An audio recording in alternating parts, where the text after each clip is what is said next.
Bueno, vamos a meternos de lleno en esto. Hoy toca desmenuzar un texto antiquísimo que la verdad lleva miles de años atrapando nuestra imaginación. Es increíble de verdad ver cómo las estructuras narrativas de hace milenios siguen tan vigentes en las historias y películas de hoy. Así que, manos a la obra. Vamos a explorar esta historia clásica usando directamente las palabras de la traducción Reina Valera de 1960. Pero ojo, no vamos a leerlo como un documento teológico estándar, para nada. Vamos a ver sus engranajes, las tuercas y los tornillos literarios que hacen que funcione. Y la premisa es alucinante. O sea, ¿qué sucede exactamente cuando un hombre decide, literal, huir del creador del universo? Si lo vemos puramente como una historia, esto no es la típica lección de moral. Es un thriller de acción antiguo con muchísimo en juego. Tenemos una misión rechazada, una persecución implacable a través del mar, elementos sobrenaturales y, claro, un reloj que no deja de hacer tic-tac. Sección 1. El llamado y la huida. Vamos a ver cómo arranca este rechazo. Todo comienza con el incidente incitador. Normalmente, el héroe recibe su llamado a la aventura y, bueno, va. Pero aquí tenemos un viaje del héroe totalmente invertido. El protagonista no solo duda, sino que rechaza el llamado de forma física y rotunda. El texto es súper directo. Levántate y ve a Nínive, aquella gran ciudad, y pregona contra ella, porque ha subido su maldad delante de mí.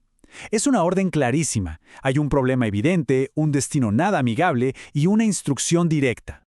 Pero fíjense en la respuesta, que es donde la cosa se vuelve físicamente simbólica. En vez de levantarse e ir hacia Nínive, el protagonista arranca para Tarsis. Y aquí hay un patrón que no podemos dejar pasar: el descenso constante. Para intentar escapar de la presencia de Jehová, primero descendió a Jope, después entró, o más bien bajó, a un barco, y para rematar bajó hasta el mismísimo fondo de la nave. Es literalmente un escape hacia abajo, intentando esconderse bajo la superficie del mundo. Pasamos a la sección 2, la gran tempestad. Veamos la reacción del mundo natural. De repente, el ritmo de la narración cambia por completo. Pasamos de un tipo escondiéndose en silencio a un caos natural gigantesco. Y la causa inmediata de este desastre se resume en una frase fulminante: pero Jehová hizo levantar un gran viento en el mar. Es un choque de realidad narrativo que nos dice que escapar es imposible. El creador tiene control total sobre los elementos naturales. El protagonista juraba que comprando un boleto de barco se salía del radar, pero ¿qué va? El océano entero se convierte en su perseguidor. Y esto ilustra brillantemente la mecánica de causa y efecto de todo el capítulo. Es como un efecto dominó. Por cada intento humano de evitar el problema, hay una escalada física en el entorno. Jonás huye y ¡pum!, se levanta el viento. Luego vemos a los marineros remando con toda su alma hacia la tierra y el mar responde poniéndose aún más salvaje. La evasión humana solo sirve como gasolina para el fuego de la tormenta. Sección 3. El durmiente y los marineros. Mientras afuera es puro viento y destrucción, la historia nos mete al interior del barco, bajando el ritmo para mostrarnos una dinámica de personajes espectacular. Hay una ironía dramática, un humor bastante oscuro aquí. Por un lado, están los marineros paganos, lobos de mar aterrorizados, tirando la carga por la borda, rogando cada quien a sus propios dioses. Y por otro lado, el supuesto santo profeta, el causante de todo este lío, está ya en el fondo del barco roncando tranquilamente. El contraste en los niveles de conciencia y responsabilidad no podría ser más marcado. La desesperación llega a tal punto que el mismísimo capitán tiene que tomar cartas en el asunto. Y aquí ocurre una genialidad narrativa. Un capitán pagano suplicándole a un profeta dormido que por favor le rece a su Dios para que tenga compasión y no mueran todos.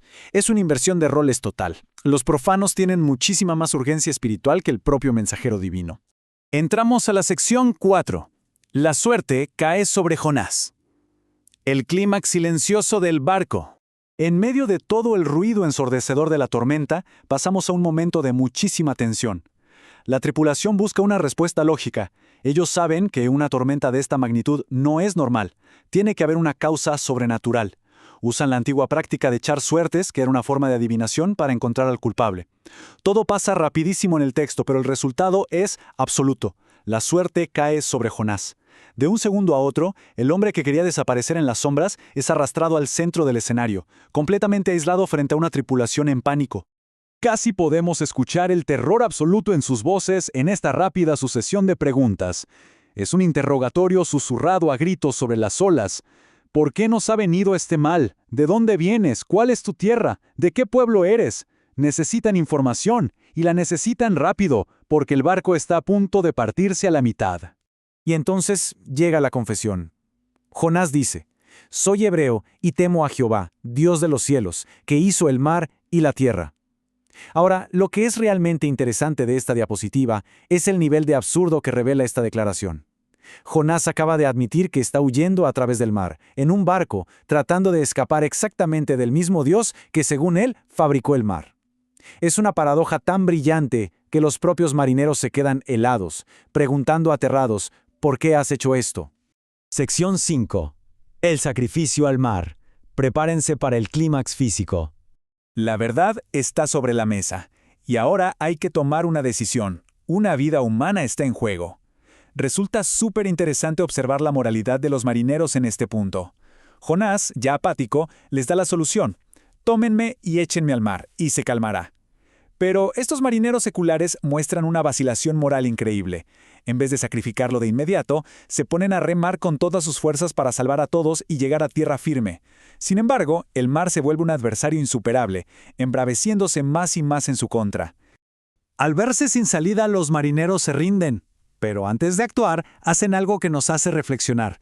Se dirigen directamente al Dios de Jonás, diciendo: «Te rogamos ahora, Jehová, que no perezcamos nosotros por la vida de este hombre, ni pongas sobre nosotros la sangre inocente».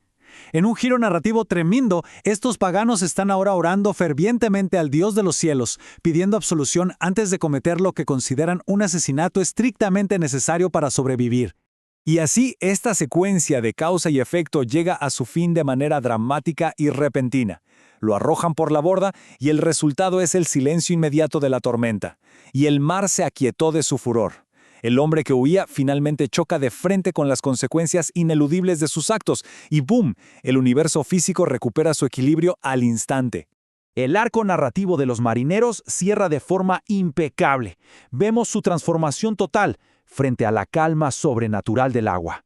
Ya no hay ruegos a otros dioses. La narrativa cuenta que experimentaron un miedo reverencial absoluto.